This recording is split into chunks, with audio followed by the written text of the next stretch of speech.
Voxxed Days Bucharest. I'm in the center of Romania, which is home to the largest building in Europe and the second largest in the world, Yes, yes, Casa Poporului in the House of People, yes. with Romanian speaker Victor, who's talking about clean lambdas and streams.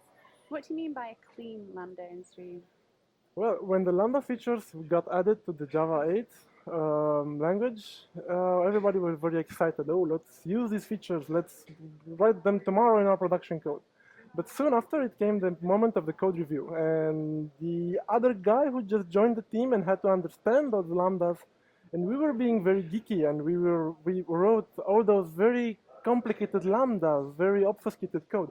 And this other guy comes and asks us, well, what the heck? What's there? What's this code? What's it doing? And starts scratching their head. And then you realize that basically overusing lambdas in your production code isn't the best idea. At least in enterprise applications, when your first concern should be clean code, should be maintainable, readable, beautiful code.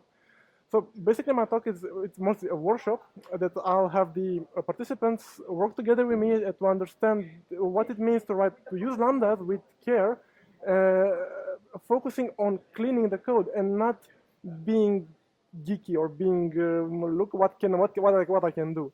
So just a very pragmatic and responsible approach for using the Java 8 features in enterprise application development. That's basically it.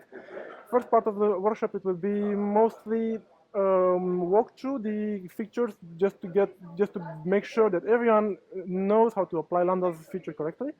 I mean, Stream API also. And the second part, basically, or interweave with that, I will have a couple of slides which will point the main ideas of the workshop. Yes.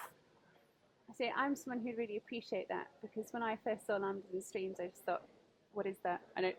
I kind of appreciate everything being on a line-by-line basis, so I can read it like a book, but I accept that it's time to move on and compress. Exactly. Yeah, the first feeling you have when you work with Lambda is, oh, why do I have to learn a new language? Because it's a new language, in effect.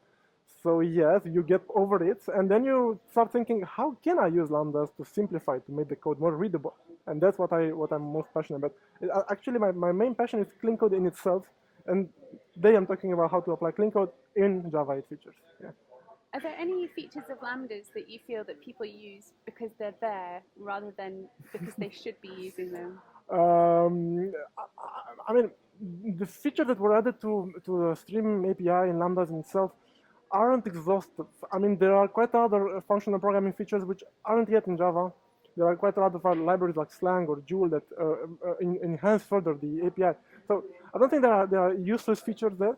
The only thing that the features that are there are very often misused. So many times people do just filter. I mean, when they just want to check if there is some item of some kind of some predicate, sometimes they don't use directly any match, or they sometimes use filter or do other things that basically they don't know yet fully. They don't fully understand what can they do with Lambda. So no underused feature, but more using the features that are there in a clumsy and not responsible way, mostly. Hurry up. The same problem. People are just hurrying up to finish the work, then don't care about the readability of the code. What are the clean coding principles that apply the most to lambdas and streams? I have started exactly with that. I have the core principles of clean functions from the Uncle Bob's book. And then I try to move them to stream and in lambdas. And basically, in a nutshell, I wouldn't be able to tell everything now, but just in a nutshell, keep your lambdas as short as possible. One-liners.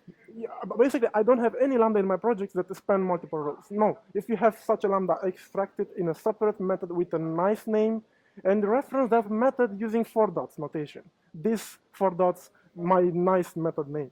Do that in order for the code to remain readable, to put a name to the bit of functionality. Because you can stuff a lot of logic in a function now using Java 8 features, a lot more than you could previously.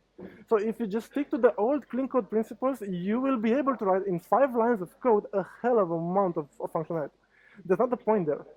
Just don't stick just to those principles. Think for yourself. Realize that the ultimate goal is to make your code readable and clean for the maintainer to understand.